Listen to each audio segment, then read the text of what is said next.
오늘부터는 우리 시편 말씀을 우리가 묵상합니다. 시편 24편 1절에서 10절까지의 말씀입니다. 자, 오늘 본문을 통해서 영광의 왕을 예배하라 라는 제목으로 말씀의 은혜를 같이 나누겠습니다. 여러분, 예전에 영화 광해가 있었습니다. 이 영화는 실제 인물과 역사를 바탕으로 해서 상상력을 가미한 그런 영화입니다. 이 조선시대에 이 왕위를 둘러싼 이 권력 다툼과 당쟁으로 인해서 혼란이 극에 달했던 이 광해군 8년 때 이 광해군이 자신의 목숨을 노리는 자들에 대한 이 분노와 두려움으로 인해서 점점 난폭해져 가고 있었습니다. 그럴 때 이 광해가 그 도승지 허균에게 내가 이제 위험할 수 있으니까 자신의 대역을 맡을 사람을 만들어서 세워라 이렇게 얘기합니다.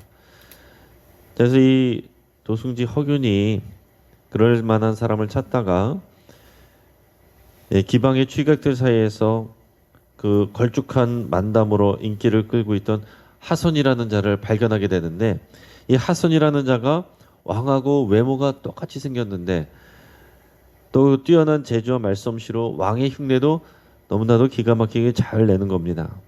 그래서 이 하선이라는 이 청년을, 젊은이를, 천민인데 궁에 데리고 가서 이제 하루 동안 왕의 대역을 시켰습니다. 자, 근데 문제는 어느 날 광해군이 갑자기 의식을 잃고서 이제 쓰러진 엄청난 사건이 발생을 한 겁니다. 그래서 허균이 광해군이 치료를 받는 동안 이것이 티나지 않도록, 또 혼란이 생기지 않도록 이 하선이에게 계속해서 왕의 대역을 왕이 일어날 때까지 맡도록 이렇게 명합니다. 그래서 말투부터 걸음걸이, 국정을 다스리는 법, 이런 것을 다 이제 가르쳐요. 그래서 아무튼 이 잠깐의 시간만을 버텨나가자 이런 생각을 하고 있었는데, 그런데 이제 어떤 일이 일어나냐면은 이제 그동안 예민하고 난폭했던 이 광해, 원래 진짜 왕과 달리 이 하선이 맡은 이 왕은 따뜻함과 인간미가 느껴지는, 정말로 백성을 더 긍휼하게 여기는 그런 모습들이 느껴지면서 이제 조정이 점점 술렁입니다. 그러면서 점점 자기 자신이 이제 바뀌어가요. 이제 왕의 대역이 아니라 정말 이 주군의 마음, 또 성군의 마음으로, 그런 모습으로 자기 목소리를 내면서 이 하선의 모습에 이 허균도 당황하기 시작을 합니다. 처음에 이제 하선의 정체를 몰랐던 사람들은 그냥 왕이라고 하니까 뭔지도 모르고 그냥 그 앞에 엎드리고 인사를 하고 절을 했었지만, 그때도 이 허균은 이 왕의 정체를 아니까 그냥 인사하는 척만 했지 진짜로 절은 하지 않았어요. 진짜로 경배하진 않았습니다. 그러나 나중에는 이 하선이 정말 성군의 모습으로 이렇게 변해가고 그런 목소리를 내면서 하선에게 나중에는 진심 어린 마음으로 절을 하게 됩니다. 그러니까 제가 이 얘기를 하게 된 것은 바로 이 장면이에요. 이 하선이에게 이 도승지 허균이 정말로 왕으로서의 자격이 느껴지고 왕으로 이렇게 생각이 될 때에 경험해서 알게 된 그 왕으로서 정말 진심을 담아서 절을 해더라, 이 얘기를 하고자 하는 것입니다. 그러니까 이 영화는 어떤 질문을 던지고 있냐면, 누가 진짜 왕이냐? 누가 진짜 왕다운 거냐? 왕은 어떤 자격을 갖춰야 되느냐 하는 질문을 던지고 있는데, 제가 나누고 싶은 것은 우리가 경험하는 관계에 따라서 그 대하는 태도와 자세가 달라진다, 이거를 얘기하고 싶은 겁니다. 여러분, 신앙이란 것이 그런 겁니다. 신앙이란 것이 하나님과의 관계예요. 신앙이 자라간다는 것은 내가 아는 말씀이 많아지고 교회에서 어떤 지위가 올라가고 이런 것이 아니라, 신앙이 좋아진다는 것은 하나님과의 관계가 성숙해진다는 것을 의미하는 겁니다. 관계라는 건 뭡니까?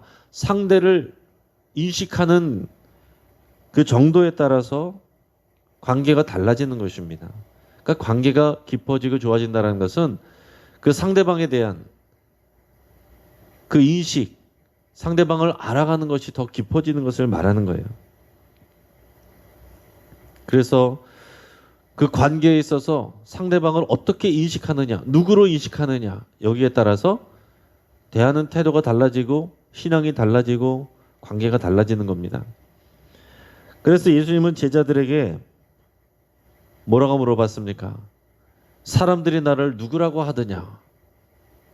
그러고 나서 제자들에게 다시 물었습니다. 그러면 너희는 나를 누구라 하느냐? 너희는 나를 누구라고 생각하고 나를 따라다니는 거냐? 그냥 선지자로 생각하는 거냐? 아니면은 말씀을 가르치는 그냥 랍비로 생각하는 거냐? 아니면 너희들의 출세를 뭔가를 도와줄 그런 사람으로 생각하는 거냐? 아니면 나를 하나님이 보낸 메시아로 생각하는 거냐? 이거를 묻고 계신 겁니다. 이건 굉장히 중요한 질문이에요. 여러분, 이 질문은 여전히 우리에게도 유효한 것입니다. 우리는 여호와 하나님이 어떤 분이라고 생각하느냐에 따라서, 예수님이 어떤 분이냐고 고백하느냐에 따라서 우리 신앙의 모습이 달라지는 것입니다. 하나님을 우리 아버지라고 부를 수가 없고 예수님을 나의 주와 그리스도라고 고백할 수가 없다면 그것은 진짜 신앙이 아닌 거죠. 내가 이것까지는 다 믿겠는데 하나님이 뭐뭐 하신 것은, 예수님이 뭐뭐 이렇게 하신 것은 그거는 못 믿겠다. 그냥 그것은 믿음이 없는 것입니다.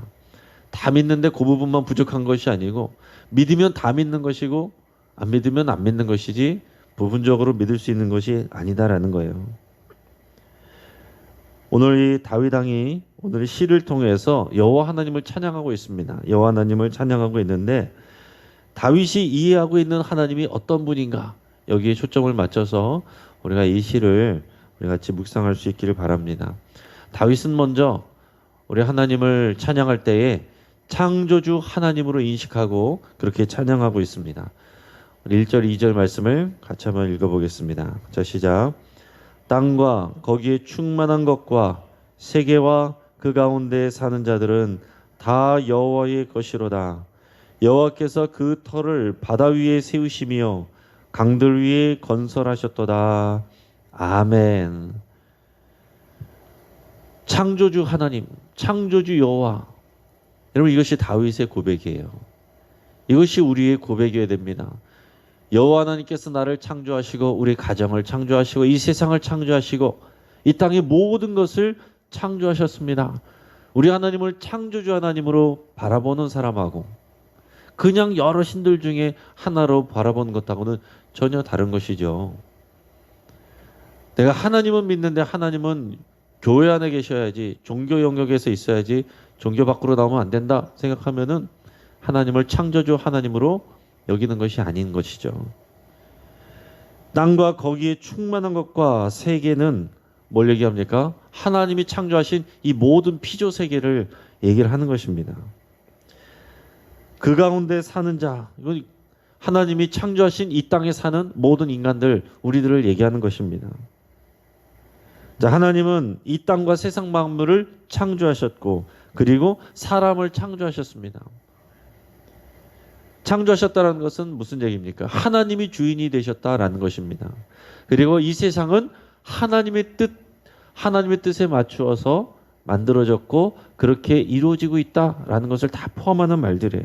그리고 더 나아가서는 이 모든 세상의 주인이 우리 하나님이시다라는 것을 고백하는 것입니다. 창조하고서 끝, 그게 아니에요.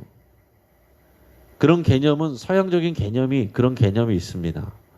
서양적인 개념은 이신론이라고 해서 하나님은 세상을 창조하셔 놓고 그 다음에는 관심이 없다. 그래서 이 세상에 관여하지 않는다. 또 이런 생각이 있어요. 그러나 우리에게 말씀해 주시는 분명한 성경의 가르침은 하나님이 세상을 창조하시고 세상을 사랑하시고 세상의 주인이 되셔서 세상을 인도하고 다스리신다. 이것이 우리의 믿음의 고백이고 성경의 가르침입니다. 온 세상이 다 여호와의 것입니다 라고 우리가 고백할 수 있어야 돼요. 그래서 다윗은 창조주 하나님을 인정하고 찬양하고 있습니다. 우리는 날마다 이 고백을 해야 되는 것입니다. 모든 것이 여호와 하나님의 것입니다. 이 고백을 우리가 해야 돼요. 우리 한번 따라하겠습니다. 여호와는 창조주 하나님이십니다. 모든 것이 하나님의 것입니다. 하나님은 단지 우리를 도와주시는 분, 여러 신들 중에 한 분이 아닙니다. 유일한 하나님이시고 온 세상을 창조하시고 소유하신 하나님이세요. 이 고백이 우리에게 분명히 있다면 창세기 1장 1절 태초에 하나님이 천지를 창조하시니라, 이 고백이 우리 안에 믿음으로 고백이 되면 그 다음에는요 못 믿을 것이 없고 그 다음에는 문제될 게 하나도 없습니다. 하나님이 세상을 창조하셨는데, 어떤 사람들은 태초에 하나님이 천지를 창조하셨습니다 이것을 믿는데, 예수님이 강무리를 걸으셨다, 예수님이 사람들을 고치셨다, 예수님이 오병이어로 너 천명을 먹이셨다, 이런 건 못 믿겠다. 그 앞뒤가 안 맞는 것입니다. 사실은 하나님이 태초에 천지를 창조하셨다는 것을 믿으면 예수님이 하나님의 아들이 이 땅에 오시는 것을 왜 못 믿으며, 예수님이 무리를 걷고 또 예수님이 부활하신 것을 왜 못 믿겠습니까? 그러니까 하나님이 우리 창조주 하나님이다라는 것을 믿으면 우리가 못 믿을 것이 없고, 못 믿을 것이 없으면 두려울 것이 없는 것입니다. 두려울 것이 없으면 우리는 염려하거나 불안할 필요가 없다라는 거예요. 우리가 지금 염려하고 두려워하고 불안해한다면 여러분 그 모든 것을 다 하나님 앞에 맡기시고, 여호와 하나님이 나의 하나님이시고 하나님이 여호와 하나님이 창조주이십니다. 여러분 이 고백을 계속 하실 수 있길 바랍니다. 오늘 2절에 보니까 다윗은 뭐라고 고백하냐면 여호와 하나님께서 그 터를 바다 위에 세우시고 강들 위에 건설하셨다, 이렇게 선포하고 있습니다. 그러니까 하나님이 이 땅을 창조하실 때, 이 세상을 창조하시는데 어디 위에다가 세우셨다고요? 바다와 강 위에다가 세우셨다, 이렇게 고백하는 거예요. 여러분 이것은 창조의 모습을 상상하면서 이제 선포하는 그런 내용인데요. 창세기 1장에 의하면 태초에 뭐가 있었습니까? 하나님이 창조를 시작하기 전에 뭐가 있긴 있었어요. 뭐가 있었습니까? 공허한 땅이 있었고 흑암이 있었고 수면이 있었어요. 그리고 그 수면 위에 하나님의 신이 운행하고 있었다, 그렇게 말하고 있습니다. 그러니까 이 혼돈의 시대, 하나님이 창조하시면서 질서를 불어넣기 전에는 빛도 없는 흑암이 있고, 그리고 거기 뭐가 있었다고요? 수면, 물이 있었습니다. 자, 이 바다와 강은 구약에서 한 쌍으로 언급되는 경우가 많습니다. 그리고 이 바다, 이것은 땅과 구별되는 모든 물을 의미하는 거예요. 그러니까 여기서 바다와 강은 부정적인 의미로 쓰입니다. 하나님이 창조하시기 전에 이 혼돈의 세상, 그것이 바다와 강이에요. 그래서 성경에서 항상 바다나 강은 우리를 두렵게 하고 우리를 집어삼키는 그런 흑암의 세계, 사탄의 세계를 상징을 하는 것입니다. 그렇기 때문에 하나님의 역사는 항상 이 바닷물을 가르고 이 바다의 폭풍, 강물의 이런 놀라는 이런 물결을 잠잠하게 하고 무리를 거르시고 이런 모습들이 나오게 되는 거예요. 그게 이 태초부터 하나님께서 이 혼돈의 세상, 사탄과 마귀의 모든 권세를 깨뜨리시고 이기셨다라는 것을 여기에서 의미하고 있는 것입니다. 이 혼돈과 흑암의 세력, 그 위에 하나님의 터를 세우시고 건설하셨다. 여러분 이것을 여러분들이 깊이 묵상하시면은 더 놀라운 하나님의 은혜가 부어집니다. 여러분 이 세상은 바다 같고 물과 같고 강과 같은 것입니다. 그런데 하나님은 태초부터 어떻게 하셨다고요? 그 위에 터를 건설하셨다라고 하신 거예요. 그래서 노아 시대 때 보면 사람들이 죄를 지어서 하나님 앞에 범죄하고 하나님께서 심판을 하시게 될 때 하나님께서 어떻게 하셨습니까? 하늘의 깊은 샘을 터뜨려서 또 물이 땅을 뒤덮는 사건이 된 것입니다. 그러니까 하나님의 창조 사건은 어떤 거였어요? 그 물 위에 하나님의 터를 세우신 것인데, 근데 이 심판 사건은 물이 땅을 덮게 되는 사건입니다. 그러니까 물이 땅을 덮는 것은 어떻게 되는 것입니까? 그러니까 하나님이 창조 이전에 혼돈의 세계로 돌아가게 된 것을 의미하는 거예요. 그래서 하나님께서 이 바다와 강 위에 하나님의 터를 세우셨다라고 고백하는 것은 하나님이 처음부터 이 혼돈의 세상, 마귀와 사탄의 모든 권세를 깨뜨리고 이기신 하나님이십니다 라고 고백하는 것입니다.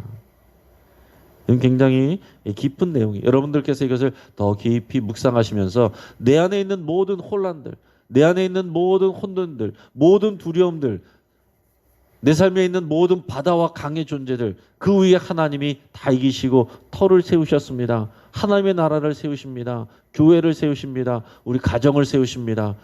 그 터 위에 내가 살아갑니다. 여러분, 이 고백이 있기를 축복합니다. 두 번째는 예배 받으시기에 합당하신 하나님으로 고백하고 있습니다. 우리 3절에서 6절까지 말씀을 같이 읽겠습니다. 자, 시작. 여호와의 산에 오를 자가 누구며 그의 거룩한 곳에 설 자가 누구인가? 곧 손이 깨끗하며 마음이 청결하며 뜻을 허탄한 데에 두지 아니하며 거짓 맹세하지 아니하는 자로다. 그는 여호와께 복을 받고 구원의 하나님께 의를 얻으리니 이는 여호와를 찾는 족속이요 야곱의 하나님의 얼굴을 구하는 자로다. 아멘. 자, 다윗은 창조주 하나님을 노래한 이후에 이제 예배에 대해서 언급을 합니다. 이 창조의 내용과 예배가 언뜻 보면 전혀 다른 주제인 것 같기도 하지만, 그러나 하나님께서 이 세상을 창조하시고 하나님의 질서를 부여하시고 그래서 이 땅에 하나님의 뜻이 이루어지게 하셨다라는 것을 고백하면 그 하나님 앞에 우리가 예배하는 것은 당연한 일입니다.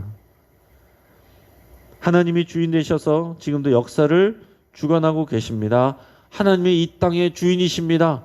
이 고백이 우리 안에 있으면 당연히 하나님을 향한 경외감을 갖게 되는 것이고 또 하나님의 이름을 높이고 찬양하게 되는 거예요.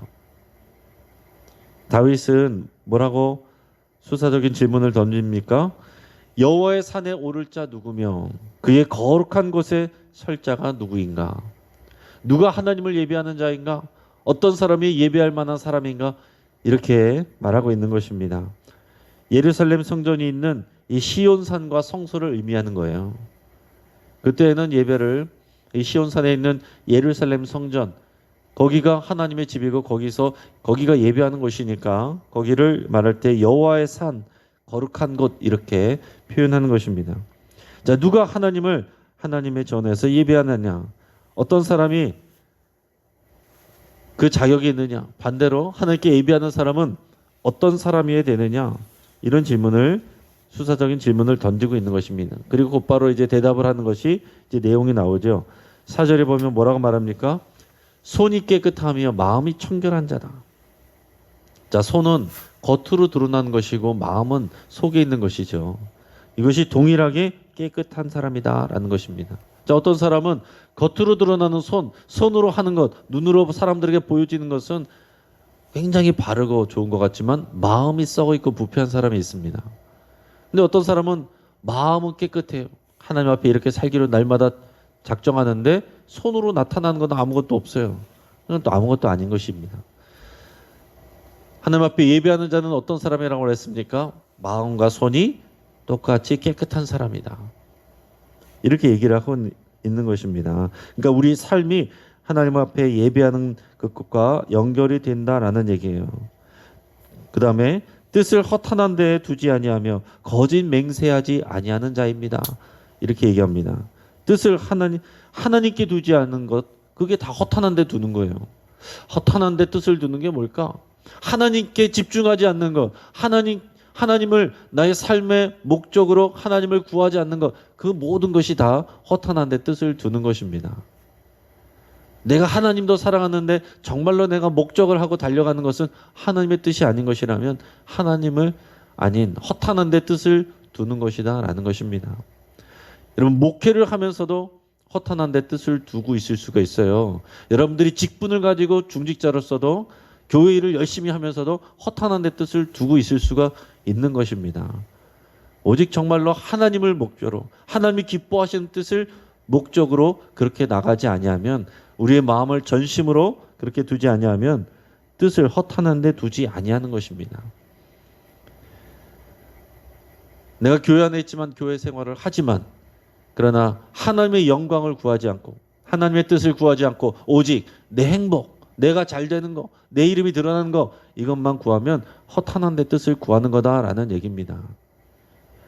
그러면 교회가, 노회가, 총회가 좀 하나님 앞에 하나님의 뜻을 구하느냐 아니면은 허탄한 데 뜻을 두고 있느냐, 우리는 날마다 이것을 우리 자신을 특별히 코로나 시대 때 우리가 점검할 수 있는 시간이 될 수 있기를 바랍니다. 거짓 맹세하지 아니하고, 여러분 자기 자신의 행복만을 구하는 사람은 불의한 일, 거짓도 당연한 거라고 생각을 하는 것입니다. 하나님이 기뻐하시지 않는 일을 함에 있어서도 부끄러움이 없는 거예요. 어떤 사람입니까? 내가 은혜는 원하는데 순종이 없는 것입니다. 은혜는 원하지만, 은혜 받기는 구하지만 순종이 없는 삶. 그런 사람의 예배를 하나님께서 받으실 수가 없다라는 얘기입니다. 하나님은 단지 우리의 예배만 받으시기를 원하시는 것이 아니라 우리를 받기를 원하시는 거예요. 하나님은 우리 자신을 받기를 원하시는 것입니다. 하나님은 우리의 자신을 받으시기를 원하신다는 얘기는 우리의 삶을 받으시기를 원하신다는 거예요. 예배 행위만을 받으시는 것이 아니라, 우리의 봉헌만을 받으시는 것이 아니라 우리 삶을 받으시기를 원하신다. 우리의 삶이 우리 자신이죠. 우리 자신을 하나님께서 우리가 받으시기를 원하시는 것입니다. 이게 삶의 예배예요. 그러니까 진짜 예배는 교회 와서 예배하는 시간 끝날 때부터 더 진짜 예배, 삶의 예배가 시작이 되는 것입니다. 내가 교회 오는 시간만 예배하는 거다, 그건 아주 작은 의미입니다. 우리는 모든 시간, 우리의 모든 삶의 시간들이 하나님을 예배하는 시간이다, 이 고백을 해야 되는 거예요.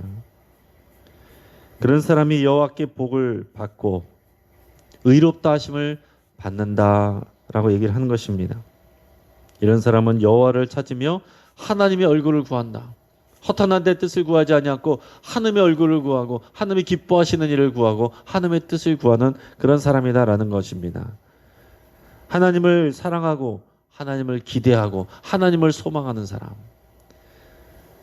그러니까 우리가 예배에는 열심히 나오는데 하나님을 사랑하면 전혀 없이 내 자신만 사랑하는, 내 가족만 사랑하는, 그게 아니라 하나님을 사랑하는, 이게 하나님의 얼굴을 구하는 사람이에요. 하나님은 이런 사람의 예배를 받으시기 원하신다, 이렇게 고백하는 것입니다. 우리가 바로 이런 예배자 되기를 주의 이름으로 축복합니다. 그리고 마지막으로는 뭐라고 고백합니까? 영광의 왕이라고 고백을 하는 겁니다. 우리 7절에서 10절까지 말씀을 같이 읽겠습니다. 자, 시작. 문들아 너희 머리를 들지어다. 영원한 문들아 들릴지어다. 영광의 왕이 들어가시리로다.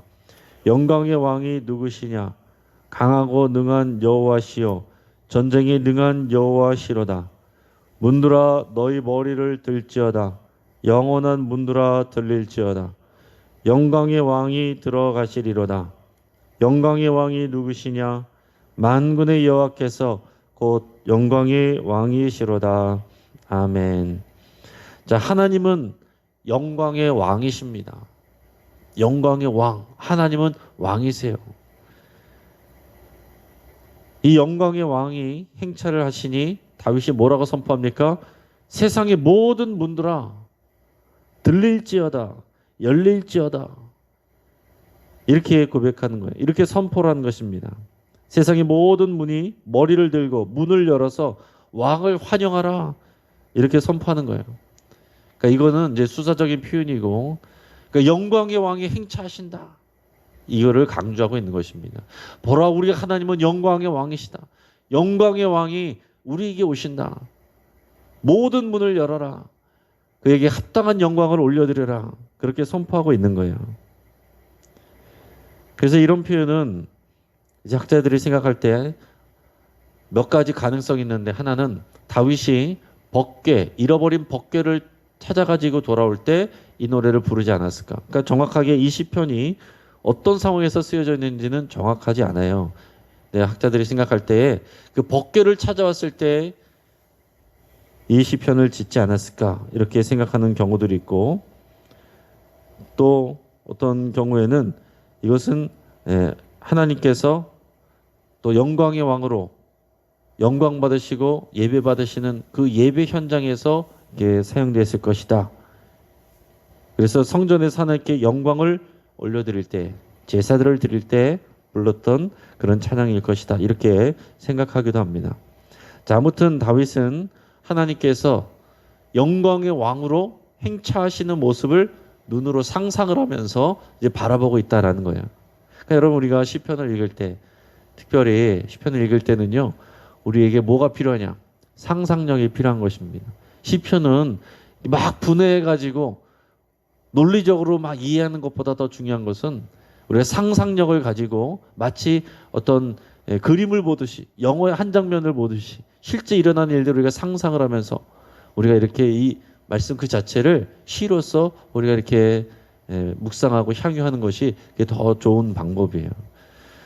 여러분, 상상을 해보십시오. 저기에 문이 열리고, 엘리베이터 문이 열리고, 영광의 하나님께서 아름답고 영광을 빛나는 모습으로, 영광스러운 모습으로 이 안에 행차해서 들어오신다. 그럼 우리의 자세가 어떻겠습니까? 지금쯤 이렇게 가만히 앉을 수 있겠습니까? 못하죠.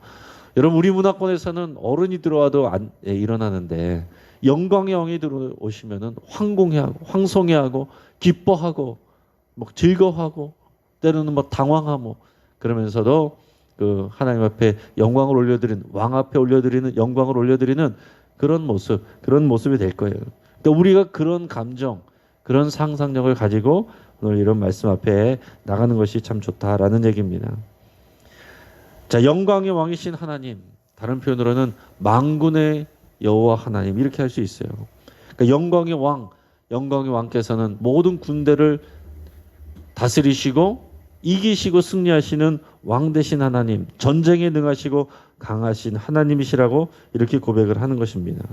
영광의 왕이 누구시냐? 강하고 능한 여호와시여, 전쟁에 능한 여호와시로다. 이런 그때 당시에 고대 근동 시대에 왕으로서 가장 필요한 것 중에 하나가 뭐냐면은 자기 나라 백성을 잘 지키는 왕이죠. 이게 전쟁을 잘하는 왕이어야 돼요. 그 외세의 침략에서 쉼없이 당하면은 자기 백성을 지키지 못하는 왕은 믿을 만한 왕이 못 되는 거 아닙니까?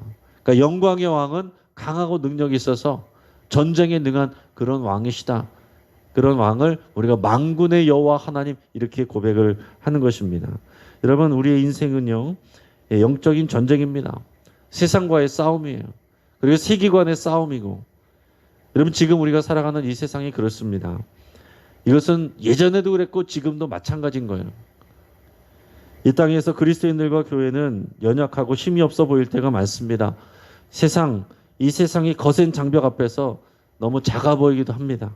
하지만 우리는 이 영광의 왕 하나님을 선포하고 영광의 하나님을 찬양하고 바라봐야 됩니다. 영광의 하나님이 이 땅의 모든 적들을 이기시고 승리하시고 개선하시는 모습을 여러분 마음에 새기시고 그렇게 찬양해야 된다라는 얘기예요. 하나님이 모든 적들을 이기셨는데 우리가 뭐가 두렵겠습니까? 하나님께서 우리를 철저하게 보호해 주시는데 뭘 염려하겠어요? 영광의 왕이 행차하시면 세상의 어떤 문도 닫혀 있을 수가 없습니다.